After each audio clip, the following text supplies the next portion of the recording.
its story out front. Fast food and fast political reaction. So Chick-fil-A, you've probably heard of it. Maybe you'll love it.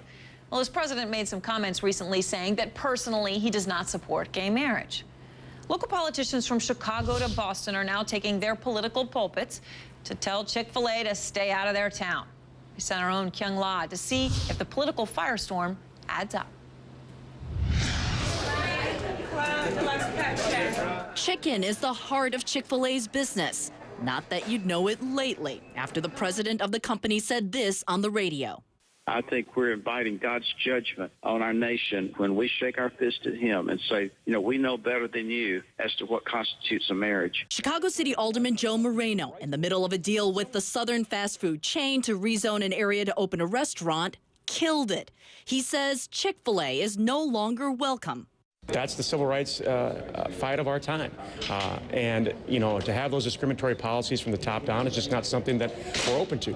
A position backed by Chicago Mayor Rahm Emanuel. Chick-fil-A's values are not Chicago values. They're not respectful of our residents, our neighbors, and our family members. But later appearing to backpedal. In a statement, the mayor's office says he did not say that he would block or play any role in the company opening a new restaurant here. If they meet all the usual requirements, then they can open their restaurant. But he does not believe the company's values are reflective of our city. The Chick-fil-A controversy is cooking in other northern cities. Boston Mayor Thomas Menino urged Chick-fil-A in a letter to back out of plans to locate in Boston. City Councilman Jim Kinney in Philadelphia, take a hike and take your intolerance with you. Something stinks here, says Daniel Mitchell of the libertarian-leaning Cato Institute. And it's not just the Chick-fil-A president's intolerant attitude toward gay marriage. That's fine. Disagree with him. Argue with him. Tell him he's wrong. But do not try to penalize and discriminate against a company using the thuggish, coercive power of government. Is this an overreach of government, in your opinion?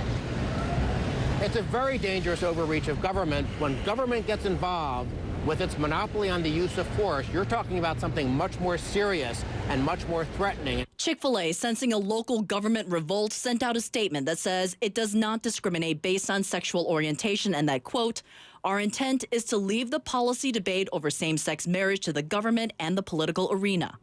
But Chicago Alderman Moreno tells CNN this is the place for local government, and he makes no apologies for killing a business deal over personal opinion.